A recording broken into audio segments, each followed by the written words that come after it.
पूर्व राष्ट्रपति Donald Trump पर हुए जानलेवा हमले के मामले में बड़ा अपडेट सामने आया है। खबर यह है कि अमेरिकी सीक्रेट सर्विस की डायरेक्टर किम्बर्ली चीटल, जो कि ट्रंप की सुरक्षा व्यवस्था के लिए जिम्मेदार थी, उन्होंने अपने पद से इस्तीफा दे दिया है। किम्बर्ली चीटल ने किस वजह से इस्तीफा दिया और इस्तीफे में क्या कहा, आज हम इस पर बात करने वाले हैं। नमस्ते, मेरा नाम है आयुष और आप देख रहे हैं यूपी लाइव वर्ल्ड, जहां हम करते हैं बात अंतर्राष्ट्रीय प्रसंगों से जुड़े मुद्दों पर।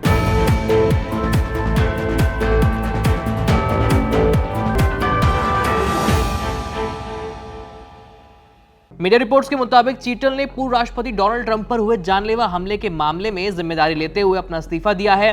न्यूज एजेंसी एपी की रिपोर्ट के मुताबिक उन्होंने अपने स्टाफ को ईमेल भेजकर इस्तीफे की जानकारी दी है।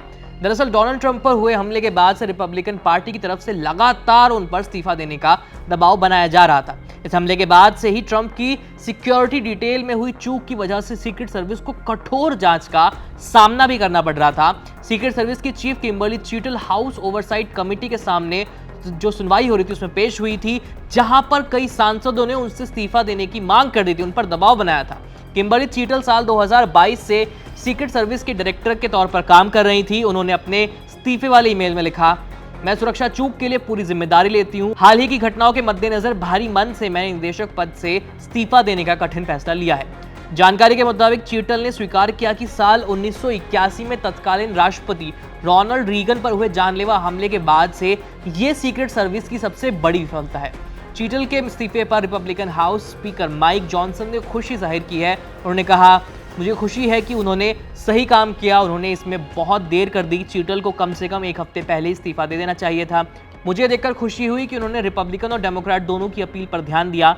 हमें सीक्रेट सर्विस में अमेरिकी लोगों के विश्वास और भरोसे को फिर से बनाना है। बताते चले कि यूएस सीक्रेट सर्विस पर मौजूदा और पूर्व राष्ट्रपति की सुरक्षा की जिम्मेदारी होती है। 13 जुलाई की शाम डोनाल्ड ट्रंप पेंसिल्वेनिया के बटलर में एक चुनावी रैली को संबोधित कर रहे थे। इसी दौरान हमलावर ने एडवांस्ड राइफल से उन पर जानलेवा हमला कर दिया। हमले में एक गोली ट्रंप के कान को चीरती हुई निकल गई। हालांकि सुरक्षाकर्मी ने हमलावर को तुरंत ढेर कर दिया और फायरिंग करने वाले शख्स की पहचान 20 साल के मैथ्यू क्रूक्स के तौर पर हुई। इस हमले में ट्रंप गंभीर रूप से घायल नहीं हुए, लेकिन इस हमले के बाद से दुनिया भर में यूएस सीक्रेट सर्विस पर अब सवाल उठने लगे हैं। इस खबर में इतना ही। जो भी अपडेट्स होंगे आप तक लाते रहेंगे। देखते रहिए यूपी लाइव। मेरा नाम है आयुष। धन्यवाद।